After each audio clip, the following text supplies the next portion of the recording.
అందుకొరకే పార్టీ నాయకత్వం ఈ విషయంలో బాధితురాలికి అండగా ఉండే విషయంలో నీకు టెక్నికల్ విషయాలు బాగా తెలుసు కాబట్టి నువ్వే హ్యాండిల్ చేయని చెప్పిన మాట వాస్తవం.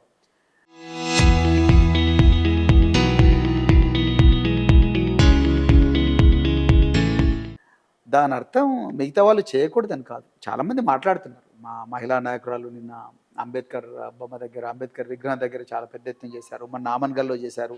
ఇవాళ కాగజ్‌నగర్‌లో చేస్తున్నారు.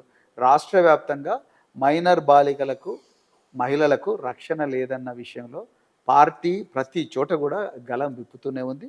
ఇంకా గళం విప్పుతూనే ఉంటుంది. ఈ దుర్మార్గ ప్రభుత్వం గద్దె దిగేదాకా తప్పకుండా మా గళం విప్పుతూనే ఉంటాం. మా పోరాటం సాగిస్తూనే ఉంటాం. సోషల్ మీడియా వరకు ఓకే, క్వశ్చన్ చేయడం వరకు ఓకే, మీరు ప్రెస్ మీట్లు పెట్టడం వరకు ఓకే, అడగడంలో తప్పేం లేదు, న్యాయమే, ఒక ప్రొసీజరే చట్ట ప్రకారం అడుగుతుంది. పోస్టర్లు ప్రింట్ చేసి అతికించి మెట్రోలో దీనికి సంబంధించి ఒక స్కిడ్ చేసి దీన్ని ప్రచారం చేసి పెద్ద ఎత్తున చేయాల్సినటువంటి అవసరం ఏముంది? ఇంత బీఆర్ఎస్ పార్టీకి సంబంధం లేదండి. బీఆర్ఎస్ పార్టీ చేయదండి అట్లా. నేను చెప్పట్లేదు ఇది మాట, సివిలియన్స్. కవిత చెప్తా ఉంది. కవిత ఏమంటుందంటే దీని ఇంకా బీఆర్ఎస్ ఉంది, బీఆర్ఎస్ చెప్తే కవిత పని కట్టుకొని చేస్తున్నారు, పగబట్టిరు అనేటువంటి. కవిత ఒక బందీ, ఒక మరమనిషి, ఖైదీ.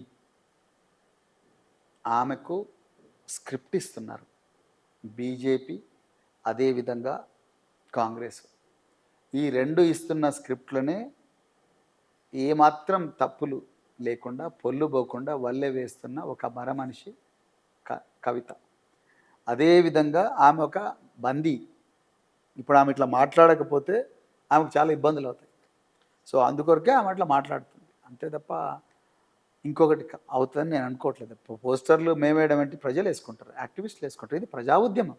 ఆమె తెలంగాణ ఉద్యమకారుని, నేను తెలంగాణ జాగృతిలో బాగా చేసిన ఆమెకు తెలియదు ఉద్యమం నడిపించినప్పుడు. ఉద్యమకారులు ఏ విధంగా సొంత నిర్ణయాలు తీసుకొని వాళ్ళు ఇష్టం వచ్చినట్టు న్యాయం కావాలని రోడ్ల మీదకి రారా? మరి ఆమె కూడా చాలాసార్లు ధర్నాలు, రాస్తారోకలు చేశారు కదా. ఆమెకు తెలియదు ఈ విషయాలని. ఒక ఉద్యమం, ఒక నినాదం ప్రజా నినాదం అయినప్పుడు, ప్రజల భద్రత ప్రశ్నార్థకమైనప్పుడు, ప్రజల ధన మాన ప్రాణాలకు రక్షణ లేనప్పుడు, ప్రభుత్వం చేష్టలుడికి ప్రభుత్వం ప్రేక్షక పాత్ర వహిస్తున్నప్పుడు ప్రజలే ఒక ఉద్యమాన్ని నిర్మించుకుంటారు. ప్రజలే చరిత్రను తిరగరాసుకుంటారు. ప్రజలే పాలకులను కింద పడేస్తారు. ఆ విషయం కవిత గారికి తెలియకపోవడం చాలా దురదృష్టకరం. ఆమె పార్టీ ఎందుకు పెట్టిందో నాకు తెలియదు. ఆ పార్టీ కూడా పెట్టుకోవడం కూడా వేస్ట్. ఆమె ఇంట్లో కూర్చోవడం బెటర్ నా ఉద్దేశంలో. ఇంకోటి, బీఆర్ఎస్ యాక్టివిటీ తగ్గిపోయింది 10 రోజుల నుంచి. కేసు వచ్చినప్పటి నుంచి, భగీరథ్ కేసు, పోక్సో తెరపైకి వచ్చినప్పటి నుంచి, మోడీ వచ్చిపోయిన తర్వాత నుంచి బీఆర్ఎస్ యాక్టివిటీ దాదాపు జీరో అయిపోయింది పొలిటికల్గా. ఒకటి రెండు అక్కడ దడప చేస్తున్నా. 100% ఎఫర్ట్ అంతా కూడా బండి వాళ్ళ మీదే పెడతా ఉన్నట్టుగా చాలా స్పష్టంగా అనిపిస్తుంది మీ యాక్టివిటీ. చేద్దని కూడా నేను అనట్లేదు, 100% పెట్టొద్దు అంటే 100%, 200% పెట్టొచ్చు. కానీ జరుగుతున్న పరిణామాలు దాని మీదనే ఓన్లీ టార్గెట్ బండి. రాంగ్. మా టార్గెట్ బండి కాదు, మా టార్గెట్ రేవంత్ రెడ్డి కూడా కాదు. మా టార్గెట్ అంతా కూడా ప్రజలకు విముక్తి కల్పించడం.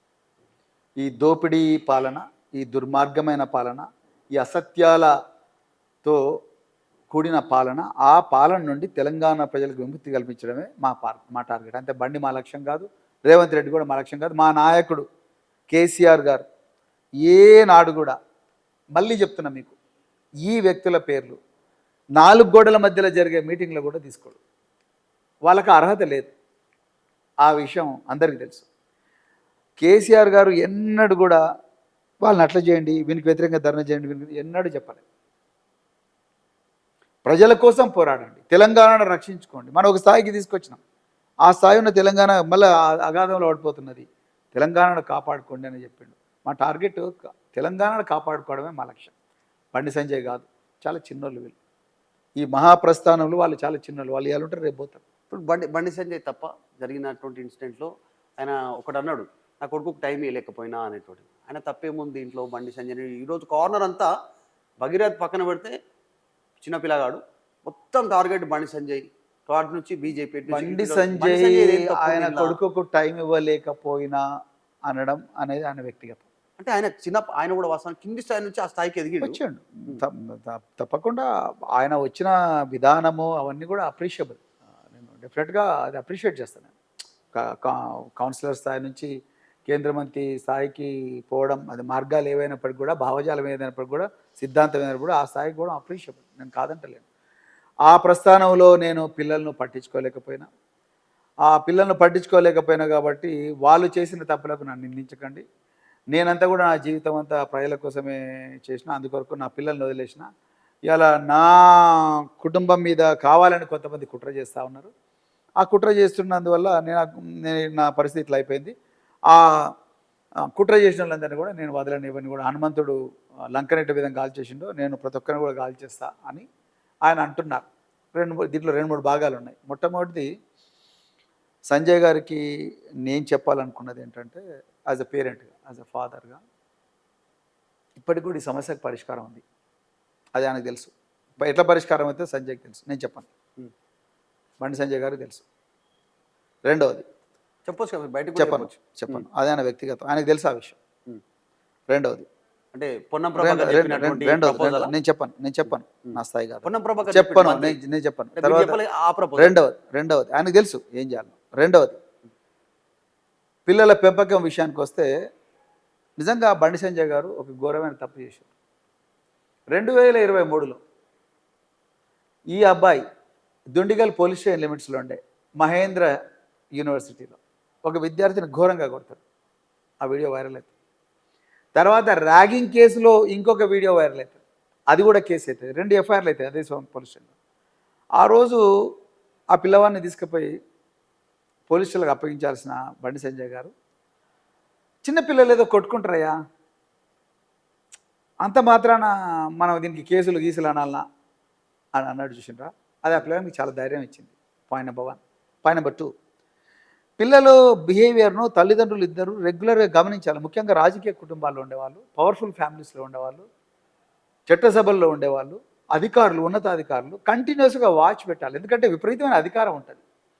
కరీంనగర్ టౌన్లో ఈ అబ్బాయికి ద్వారానే చాలామంది బండి సంజయ్ గారిని కలుస్తారని అందరికీ తెలుసు.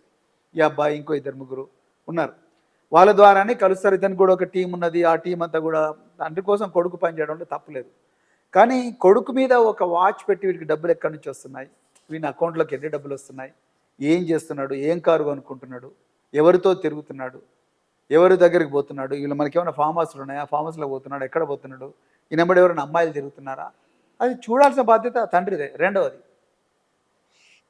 అరే బిడ్డ, నాకు లేక కేంద్ర మంత్రి హోదా వచ్చిందిరా, నేను కేంద్ర హోంమంత్రిని, నువ్వు గతంలో మహేంద్ర యూనివర్సిటీలో చేసినట్టు ఇక్కడ చేయకరా బిడ్డ, నువ్వు రకరకాల అవలక్షణలు ఉన్నాయి, నువ్వు ఆ మాచినేని ఎవరో వీరమాచినేనో ఎవరో ఉంటారు కదా, మంతెన సత్యనారాయణ రాజు, లేకపోతే అట్లాంటి ఆశ్రమంలో బిడ్డ, లేకపోతే శ్రీ పండిట్ రవిశంకర్ అని మన మోడీ గారికి మంచి ప్రియమిత్రుడు, ఆయన దగ్గరికి అన్నావో, లేకపోతే ఇక్కడ నుంచి అమెరికాని వెళ్ళిపో, నీకు ఏం పైసలు కావాలో నేను ఇస్తారా బిడ్డ, నువ్వు పెళ్లి చేసుకుంటే మంచి పెళ్లి చేసుకొని వేరే దేశాల్లో సెటిల్ కాకు, ఇక్కడ రాకు బిడ్డ, నేను మంచి పొజిషన్లో ఉన్నా అని తండ్రి చెప్పి ఉండాల్సింది.